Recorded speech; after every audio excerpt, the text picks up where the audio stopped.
Okay, guys, so today we are kind of putting a bow on the end of the Civil War unit, and we are doing that by beginning our Evaluating the War essay assignment activity. Now, don't go running and screaming because the word essay and assignment are located here. I've given you all the tools you need to get through this 5-paragraph essay to the best of your abilities, okay? So today we're demonstrating our knowledge of key concepts used in Unit 14 by completing the Unit 14 project on the Civil War. You are going to be researching and evaluating what you've learned in a 5-paragraph essay format. Again, guys, we are going over all old material. So if you've been staying up to date and really doing well in the Civil War unit, you should have nothing to fear, my friends. For this assignment, you are considering the following question. Was the war actually a war for freedom, or was there other reasoning behind the fighting? So if we take a look at our to-do list here, on step 1 it says, today we'll be beginning an essay assignment. This assignment will take it's actually going to be 4 days in class because I'm feeling extra nice, and we will answer this question. Was the Civil War a war for freedom? Let's go ahead and click to take a look at the information in the grading rubric. So, from 1861 to 1865, the Union and the Confederacy fought in the Civil War, the most costly and bitter war in our nation's history. People had different perspectives on the meaning of freedom, and the differences over freedom helped cause the war. As the U.S. forcibly reunited at the end of the war, the nation and its people had to redefine what freedom meant. Considering what you've learned in the unit, do you think the Civil War was a war for freedom? What I'd like you to do is I'd like you to write a 5-paragraph essay which introduces your interpretation or claim. Was the Civil War a war for freedom? Please support your claim using 3 reasons, examples from the text or the outside sources that I have provided for you, and develop each reason in its own body paragraph. So you're going to have an introduction paragraph, 3 body paragraphs explaining your reasoning, and then a conclusion paragraph. Support your reasons with logical and specific evidence from a variety of sources throughout the unit. Analyze the evidence and cite the sources. All materials used in the unit are fair game. You can use your textbook, you can use any of the websites we've looked at, and any interactives too. However, they need to be cited in a separate page, and you need to use at least one source that's not the textbook. So what I'd like you to do is make sure you're writing in a clear and formal style. Use words, phrases, and clauses to show the claim, reasons and evidence to make the essay flow logically and smoothly. In the last paragraph, I'd like you to write a conclusion that restates your interpretation or claim and summarizes your reasons. So the assignment is going to be worth a total of 50 points. And again, I'm going to give you 4 days to work on it. So this means that the assignment will be due Monday, not Mary, May 9th. And the points will be broken down in the following manner.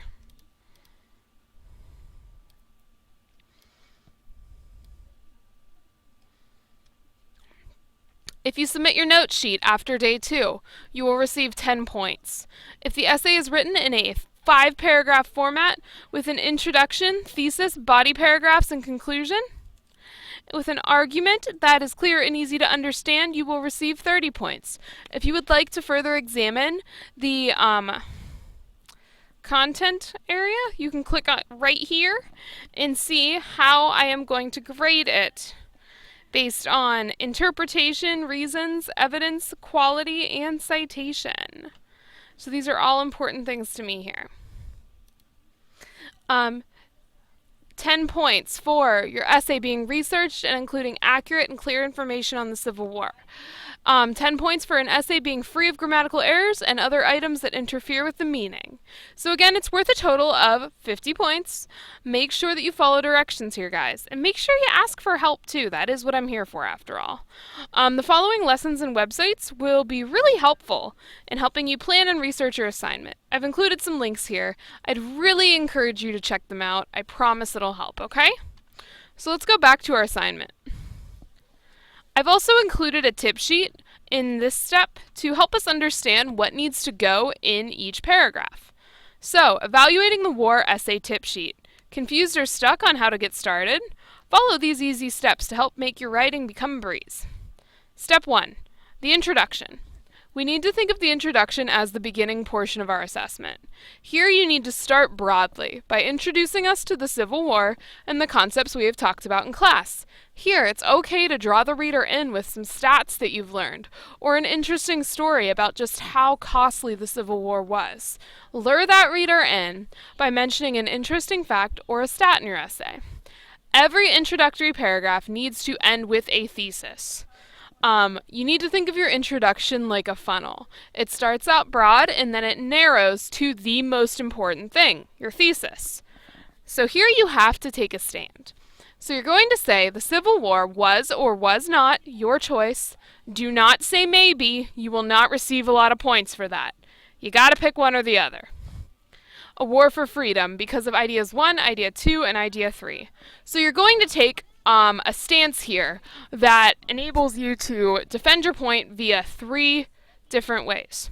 So an example thesis would be, the Civil War was a war for freedom because of the Emancipation Proclamation, the Wilmot Proviso, and the Missouri Compromise.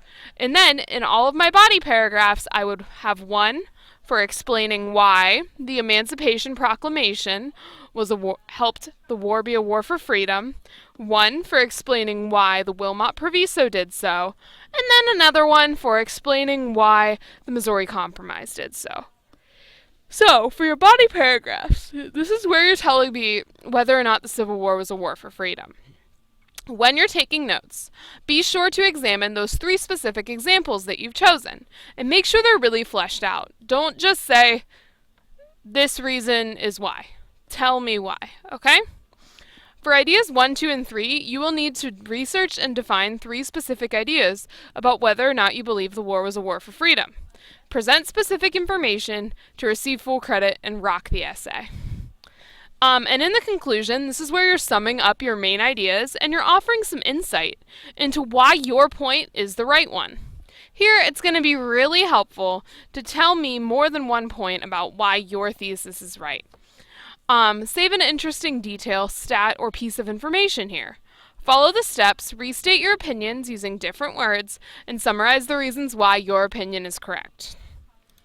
So, that's kind of what's going on with how you need to structure your assignment. For step 2, you need to begin constructing your 5-paragraph essay, and I've included a notes page with today's assignment. So you're going to be spending your time really creating a thesis and thinking about specific details from what we have studied to make sure your thesis is accurate and going to get you a solid essay. If you can't defend your 3 points, ruh-roh, you might need to rethink. So, please remember to follow these instructions, okay guys? Let's take a look. You'll be turning in your graphic organizer to receive 10 points on the essay. You can fill it in as you read the background information and material regarding the war. Use this page to take notes. Give me as much detail as you can, okay? And the essay is due on Monday. Please make sure that you include an introduction and a conclusion for your essay. So as you can see here, I've given you your thesis, first piece of evidence, second piece of evidence, third piece of evidence, and your conclusion. What you need to do, guys, is fill in this other side using detail. And I'll probably put some guiding questions in here to make sure we understand exactly what is asked of us, because I would hate for one of us to not get the credit we deserve because we chose not to follow directions. Again, this notes page will be due by the second day of the assignment, so I want to give you 2 days to really flesh out your ideas, 1 day to draft, and then 1 day to turn it in and finalize things, okay? So remember, once you have your 3 pieces in, for the conclusion, you need to think about how you're going to really convince me that the Civil War was or wasn't a war for freedom. So again, by going back to our lesson, this is the beginning of our Civil War essay project. And something that's super important is to always contact me if you don't understand what's going on. I want to help you through it, and I can totally get you on the right page, okay? After all, I did make the assignment. So feel free to give me a call, send me an email, shoot me a chat, and we'll get you where you need to be, okay? Good luck!